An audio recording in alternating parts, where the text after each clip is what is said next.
Radicals make for good drama. I always say how many people would storm the barricades to see a play about a well-adjusted family having a nice evening.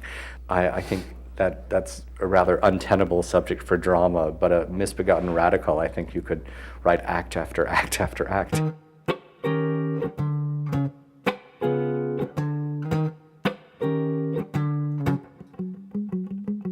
I went to see a estate planner, and I was willing everything I have in the world, which probably merits a suitcase or two, to David. And the gesture of doing that, of saying, he's going to control the art that I tried to create. He's going to have Dad's favorite painting.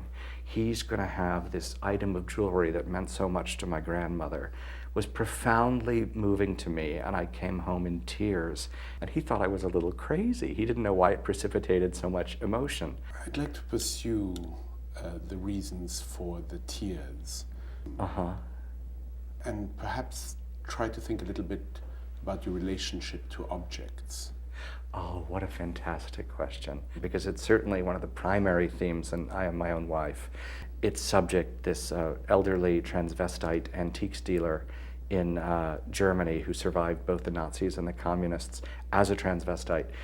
And she was obsessive about objects. And for Charlotta, I think those objects in her museum survived the ages in the same way that she did. These singular objects that weathered Kristallnacht and that weathered the fall of the wall. They had witnessed the same things she had, and that's why she felt such a kinship for them. And the same way she curated her museum and filled it with these items, I attempted as an author to curate her life and fill my play and fill that thin book with the anecdotes that constituted her life, polishing them to the same high sheen that she did her bookshelves. And so I was collecting the detritus of her life and trying to fashion it into meaning. And I think she was doing the same thing with her furniture. What is so interesting to me in your obsession with objects is that by collecting them, in a sense, you're rescuing them. And when you talk about curating a life, you are rescuing the life. Charlotte now continues through your work. Tell me a little bit more about her and your nights with her, because you spent many, many nights with her. I did. They were remarkable nights, and I look back on it, and it's like I'm watching old film reels in my head because I can't believe they really occurred. This Texas boy sitting in the basement of this German manor house, this basement that had been converted into a remarkable nightclub that she'd salvaged before it was torn down by the Russians in the early 1960s. And she'd sit at this old wooden table, and she'd make tea, and she'd have a big pot of yogurt, and she'd just eat and talk to me. And she'd recount stories of her father and stories of the first time she put on her aunt's skirt and how much it meant to her, and stories of eluding capture by the Nazis, and tales that were so outside my experience, but absolutely fantastic. It would be 2 or 3 in the morning, and she lived quite far out in rural East Germany, and I'd be taking a cab back to Berlin. It was about a $50 cab ride, and some nights she'd say to me very demurely, "Do you mind if I take the cab into the city with you?" And I'd say, "No, certainly not, but it's 3 in the morning." And she'd say, "I'd like to go to the bathhouse." So at 65 years old, at 3 in the morning, I'd drop her off at a gay bathhouse and then go back to my hotel. So she was unstoppable. And I thought she was literally the most preposterously glamorous person I'd ever met. And when I say glamorous, I mean she was a true outsider. She was a true maverick. And that is important to you. Yeah. As an outsider, as in a way showing us the way. I think so. I think those people that have suffered at the hands of the culture usually know the most about it. It's that classic quote about it's never the victors who can tell the true accounting of the war. You have to talk to the victims. And Charlotta was an outlaw. And so when I say glamorous, I mean it in that kind of rebel sense. She wasn't especially attractive. She wasn't even a persuasive woman. She had the big hands of a wood carver and big, thick Teutonic features and a big jutting jaw, and then a very demure little white page boy. And so she wasn't persuasive, but she was heroic to me. So glamorous as it connotes a radical. And it's radicals that you are interested in when you choose a subject for your plays. For instance, Quills, you chose again to portray the life of someone who probably still remains uncontainable. I mean, completely uncontainable. And the Marquis de Sade, how did that love affair begin? A former flame gave me Maurice Levé's biography of Sade as a Christmas gift, which knowing what he was doing? Somewhat. He knew that I had admired this massive black tome in a bookstore, and I think he'd registered my fascination with the book more than perhaps he'd made any presumptions about my interest in its subject. But he gave me the book, and I knew that was probably the beginning of the end of our relationship, but also the onset of another relationship entirely with this very crooked man of letters. And I read the book voraciously, and Levé is a gorgeous, perceptive writer, and it read like a novel. His life read like a novel, Sade's life. And so from the biography, I turned to the fiction that Sade wrote himself. And as someone with a fairly mordant sense of humor and a high tolerance for the grotesque, I thought I was intrepid and that certainly I could read Sade. What's more, it was, antique fiction. It couldn't be all that provocative.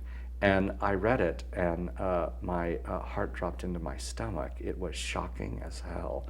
It was deeply disturbing, and it was a portrait of a kind of maniac psychopathology that I'd never encountered before. It far outstripped torture porn at the local cinema or the work of Thomas Harris. I mean, it was far more extreme, and it bothered me.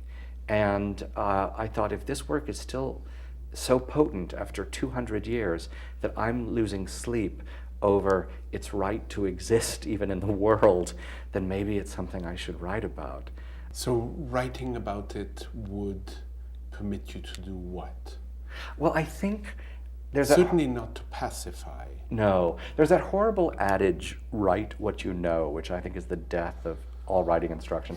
You have to write what you don't know. You have to write into the heart of what vexes, infuriates, and confounds you, I think. Angers you. And angers you. And titillates you. But... And gives voice to the other. Yes, gives voice to the other. Fantastic. Gives voice to the other. And with something with which you can empathize in the sense of putting yourself in somebody else's shoes, even if those shoes are terribly uncomfortable. Completely, entirely, I think. And so Sade was, because I couldn't shake it, I couldn't shower him off me, I had to write about him as a kind of active exorcism. And ultimately, too, I hope plays should be about the paradoxes and the contradictions and the anxieties in the world. They shouldn't be answers to problems. They should be explications of those problems and celebrations of those problems and exposés of the things that haunt us. Does he remain provocative for you? I think so, yeah. What in particular?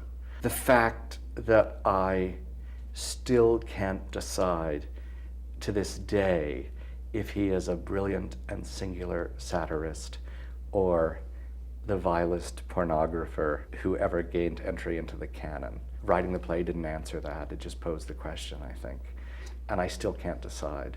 Coming back to the idea of documents, certain ways in which writers, filmmakers, artists in general manage to pursue as if they were detectives, as if they were dogs not letting go the bone, have interested you. And I'm thinking of particularly one reference, and it's a reference which perhaps speaks to you because of your Texan background. Thinking of Errol Morris, and I'm thinking about a thin blue line. What strikes you particularly there? Well, it's interesting. This may be pre-associating on my own part, but you should talk about the detective work of the writer, because I just experienced that in the most literal way. And I'm working on a new musical theater piece right now, which musicals are sometimes thought of as frivolous, and I hope that this musical has all the weight of a good play. But it's based on a documentary that was filmed in rural East Texas in 1993. What is it? It's called Hands on a Hardbody, is the name of the documentary. And it recounts a truck competition at a car dealership in Texas where contestants were invited to place their hands on a new truck, and whoever could stay standing with their hand on the truck for the longest duration won it. And we should bring this back. But I became obsessed with the documentary because it charts what is ostensibly a very kitschy bit of Americana, this ridiculous contest. And yet, over the course of the film, you become more and more engaged in the lives of the people who need the truck and the transformative impact this object will have in their lives. And the rigors of standing there over not one, not two, but 5 days without sleep to win this thing. It becomes as grueling as any dance marathon. But when you talk about the detective work of fiction, it's because I optioned this documentary from the producers and subsequently learned that the contestants they filmed had not signed releases. So in optioning the film, I really had nothing. So my colleagues and I hired a private detective in East Texas, gave him a copy of the film and said, find these contestants. We need their permission to write a musical about them. This private detective was able to locate the contestants who'd shot the film 15 years, 18 years earlier. And my colleagues and I flew to Texas, got in a rental car, drove east with a stack of releases in the front seat, and started knocking on doors to greet these people and say, we're two authors from New York. We want to write about you. Will you give us permission to do it? And we were able to secure permission from all the contestants. And again, you're going back to documents and evidence. Documents and evidence. And needing in some way to find, in this particular case, a person who will allow you musicals. I got a place to go in the morning, going to work. I got a place to go when I ride.